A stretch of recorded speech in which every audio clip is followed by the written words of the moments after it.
Merhaba dünya, örgümü dediniz kanalıma hepiniz hoş geldiniz. Bu videomda yepyeni tasarlamış olduğum en yeni en son modeli sizlerle paylaşmak istiyorum arkadaşlarım. Evet, gördüğünüz gibi böyle renk geçişleri olan ve bu şekilde devam eden bir desen çalışması hep birlikte yapacağız. Şimdi öncelikle bir halı kaydırmazımız var şu şekilde ve arkadaşlarım şu şekilde bir tığ iğnem var. Arkası delikli iğne tığ diye de geçiyor. Delikli tığ ya da tığ iğne şeklinde geçiyor. Bakın şöyle bir yapıya sahip, bir görünüme sahip. Bunu hobi malzemeleri satan yerlerden, yüncülerden, internet sitelerinden rahatlıkla bulabilirsiniz arkadaşlar. Hiç bulamazsanız şayet böyle demir olan, metal olan şeyler var arkadaşlar. Tunus işi şişleri var. Onun arkasına bir delik açarak bu şekilde bir tığ elde edebilirsiniz. Ve evet, ihraç fazlası şu şekilde iplerim var arkadaşlarım. Kilo ile satılıyordu ve ben de bunu kilo ile alarak paylaşmak istedim sizlerle. Modelimiz gayet kolay bir yapıma sahip. Bakın böyle bir görünüme sahip. Yapımı da kolay. Şimdi hemen yapımına geçelim arkadaşlar. Şöyle bir kenardan başlıyorum. Hangi ipimi önce istiyorsam o ipimin rengiyle başlayacağım. Alttan bir çalışma yapacağız. Şöyle ben bununla başlayıp anlatmak istiyorum şimdi sizlere. Şöyle alttan çekiyorum arkadaşlarım, bakın. Bunu burada tutuyorum ki birazdan onu da bağlama yapacağım. Bu şekilde birinciyi aldım. 15 tane ilerleyeceğiz. 15'er 15'er yapmıştım. Her bir yerimizde 15 tane bu şekilde alttan alarak yaptığım yerler var. Şimdi kamera karşısında olduğu için biraz böyle almakta zorlanabilirim. İnanın kendi hani böyle rahat bir şekilde yaparsanız yapımı da gayet kolay bir çalışma.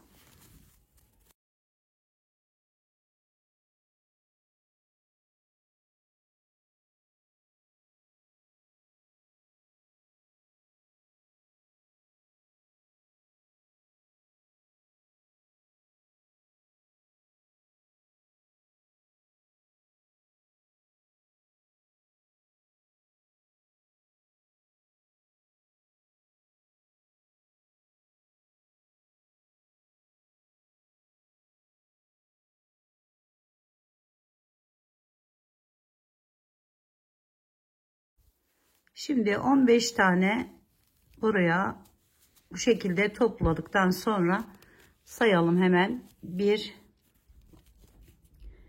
2 3 4 5 6 7 8 9 10 11 12 13 14 15.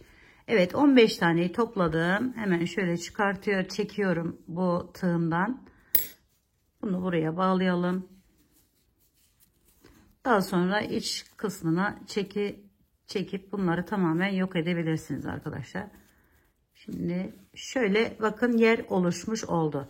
Bu tığınız ne zaman dolduysa o zaman içinden rahatlıkla çekebilirsiniz. Şimdi bir diğer rengime geçeyim. Hemen onu da aynı şekilde krem ipimizde yaptığımız gibi şöyle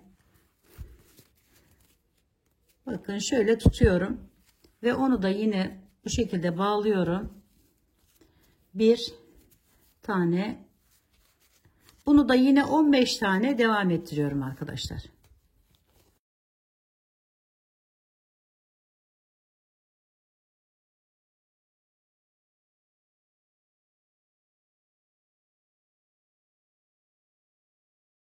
Bir, iki, üç, dört, beş, altı, yedi. Şimdi 7 tane yaptıktan sonra şu alttaki beyaz ipimi arkadaşlar, bir sonraki beyaz krem olacağı için hemen şöyle yapıyorum. Çeviriyorum, yani şurada şeyi düzgün dursun diye şöyle bir çevirme yaptım ve diğerlerini tamamlamak için devam ediyorum.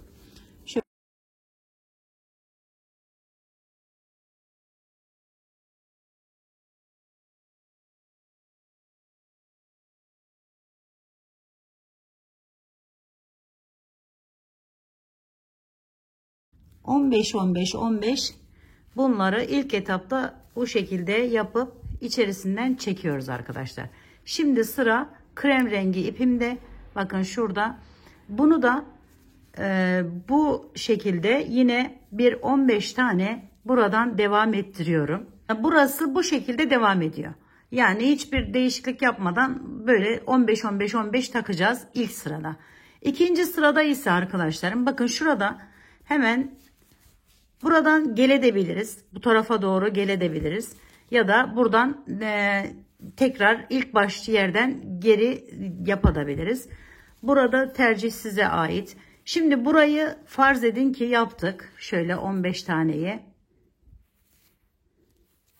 Sona geldim arkadaşlar. Öyle düşünün. Şunu son karem olarak düşünürseniz. Şimdi son yerimiz olduğu için hemen bakın şu üste geçiyorum. Buraya 3 tanesini şöyle 1, 2, 3. 3 tane buradan kaydırarak bu tarafa doğru geçeceğim. Şimdi bu 3 taneyi beyaz krem yaptım. Diğer rengimi alıyorum. Ondan yine 15 tane devam ediyorum. 1,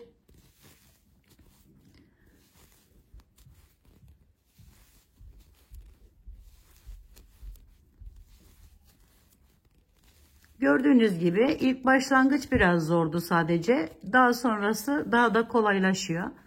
Şöyle devam ediyor. Şimdi buraya geldim. Her defasında saymanıza gerek yok. Şu zaten ilk taban kısmına yapmıştık. Burayı 3 tane ilerleyeceğim. Şimdi 3 tane geçeceğim beyazın üstüne, kremin üstüne. Bakın buraya 1, 2, 3. Hemen yanından 3 tane yapacağım. 1, 2 ve 3. Ve çekiyorum. Krem rengi ipimi alıyorum. Devamını krem rengi ipim ile devam ettiriyorum.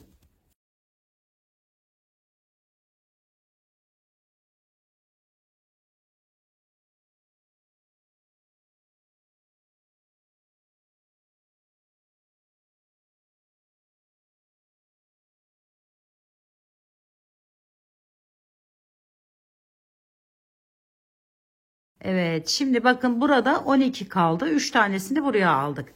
Dediğim gibi ilk başını yaptıktan sonra gerisini saymanıza gerek kalmıyor. Şimdi 3. sırada yine 3 tane buradan eksik yapacağız arkadaşlarım. Şöyle bu 1, 2, 3.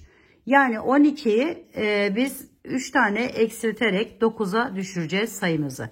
Şöyle devam edelim yine. Şöyle 1, 2, 3. Bu hizaya geldik. Hemen buradan giriş yapıp diğer rengime geçiyorum.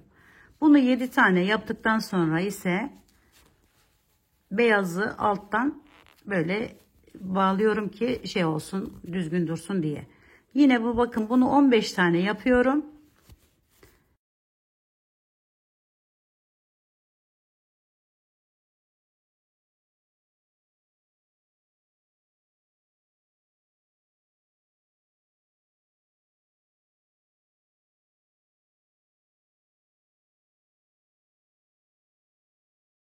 Şimdi son 3'e geldik yine. 1, 2, 3 bakın. Hemen buradan diğer ipimi alıp onunla devam ediyorum.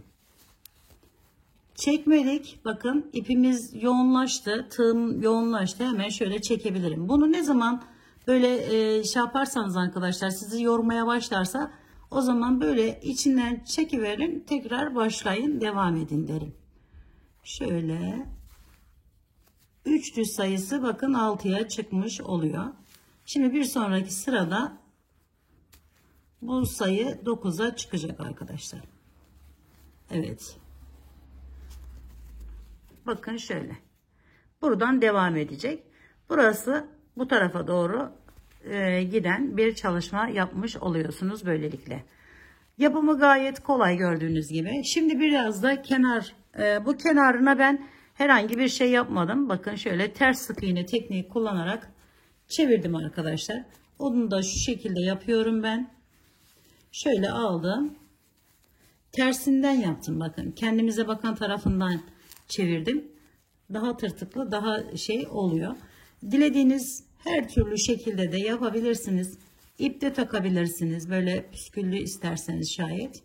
Ya da böyle çevirebilirsiniz arkadaşlar.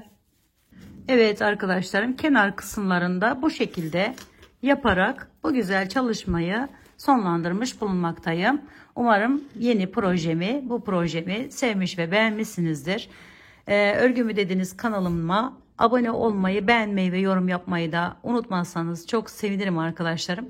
Desteklerinizden dolayı şimdiden hepinize sonsuz teşekkürlerimi sunuyorum. Bir dahaki yeni projelerde görüşmek üzere. Hoşça kalın, sağlıkla kalın. Allah'a emanet olun arkadaşlar.